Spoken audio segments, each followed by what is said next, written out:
So today we're going to be chatting a little bit more about meat. Why do I include meat in my diet? What are the right kinds of meat to eat? As well as eggs. Are eggs good for you? Should we be eating eggs? Now, as I said last week, meat is something I've really had to change my mind around. And I think if we look at it, the key here is what kind of meat you are eating. So I eat a very plant-based diet, and I have found over time that my body was not feeling right on that diet, and I've really been experimenting over the past year, adding certain things, taking certain things out, and really trying to find what works best for me. Also looking at a lot of the current thinking that's out there in the health world around what is the right diet for us. Now, a book that I found really interesting is The Biblio Diet. This is by Jordan Rubin and Dr. Josh Axe. They also do amazing interviews on YouTube if you're interested and you want to find out more about this. But this is really taking biblical principles and trying to determine from this what is it that we should be eating. And both of these authors have suffered with health problems that they have resolved in their lives largely through natural healing and the diet that they eat. And they've come up with certain conclusions and really matched that against what the Bible says about a healthy diet. Now, meat is spoken about as being one of the health foods in the Bible, and certainly something that King Solomon ate in large quantities of, and he was seen as the wisest man alive. And so there is something in that. But if we are looking at the way meat is produced nowadays, if you're eating an animal that has been fed grains, which is not natural for it, that animal is going to put on fats that are not fats that we should be consuming, and that animal also, if it is slaughtered in a way that is not natural or not the best possible way, that animal can be stressed, and that stress can carry through to you in the meat that you eat. And so you really want to make sure that you're eating the right kind of meat. That makes all the difference. Okay, so it's also about what else am I eating with the meat, and can my digestive system cope with that, or do I need to support it when I'm eating meat? Especially if you are someone like me who's eaten mainly veg for many years and are changing the way you look at things, you might want to support your system as you put more meat into your diet. So the first thing is, what kind of meat should we be eating?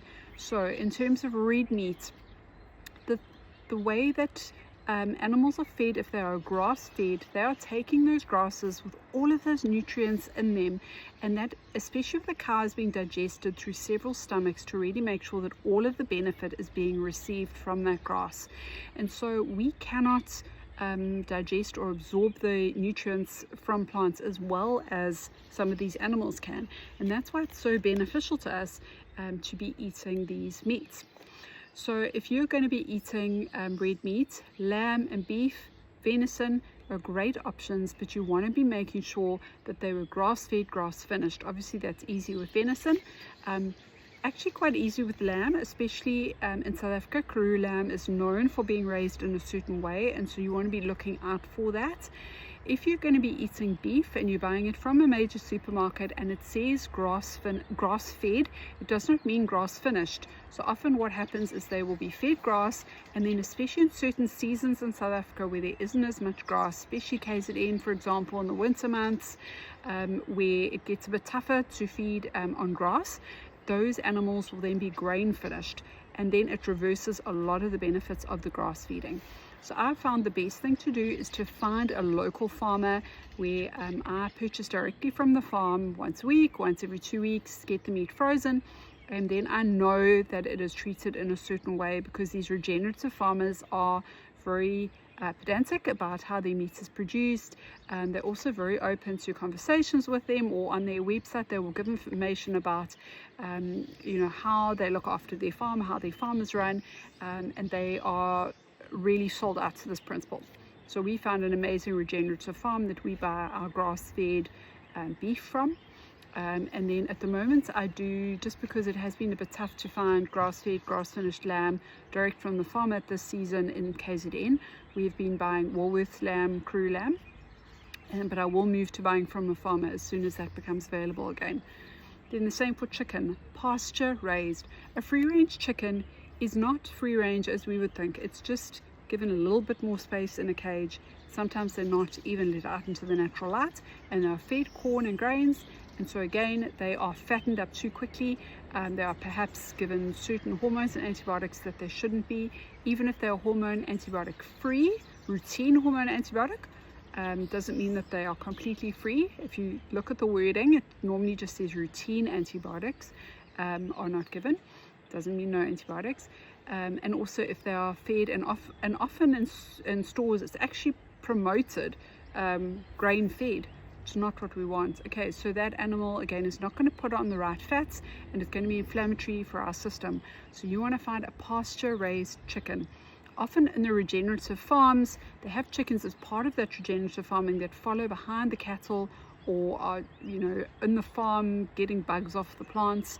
And so those are the kinds of chickens that you want. So again, you want to look for a farmer, buy directly. And that is the same for eggs. You want the eggs from those chickens, because those eggs are going to be health building, full of protein, full of the right omegas, as opposed to inflammatory eggs. So unfortunately, when it comes to these things, they're not going to be cheap. So you really want to make sure that you are allocating enough budget to good quality meats and eggs. If you are buying cheaper meats and eggs, they're going to be inflammatory for your system and potentially are going to build into a disease causing situation at some point, because inflammation is the start of disease or any kind of illness in the body. So rather than don't eat meat every day, but when you do eat meat, make sure that it is the right quality. Grass-fed, grass-finished meats, red meat. You want to be eating pasture-raised chicken and wild-caught fish. So those are the main things to look for. When it comes to things like pork and shellfish, those are things that biblically the Israelites were told not to touch. And it wasn't necessarily a legalistic thing. The thinking is actually it's because pigs, for example, they eat all the rubbish, as do the shellfish in the sea. They are really the clean up system.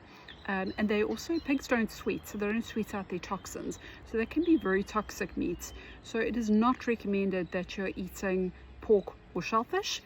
And also, especially when it comes to pork, a lot of people eating bacon, and often that is prepared in a way that is full of chemicals and sugars. And so if you really are serious about your health, those are things that you want to be avoiding. Okay, so when it comes to meat, we're going to follow those three principles. We're going to be looking for red meat, grass-fed, grass-finished, pasture-raised chicken and eggs, wild-caught fish. We're going to be avoiding pork and shellfish. And if you cannot afford to do that in your diet every day, then go meat-free other days. And we're going to be talking about some of the meat-free options that we can include in our diet over the coming days. But I hope this helps. If you have any questions, pop them in the comments below. And I look forward to going on this journey with you as we learn more about what has God given us in the Bible as hints for a healthy diet, so we can age well, which is really our goal at the end of the day.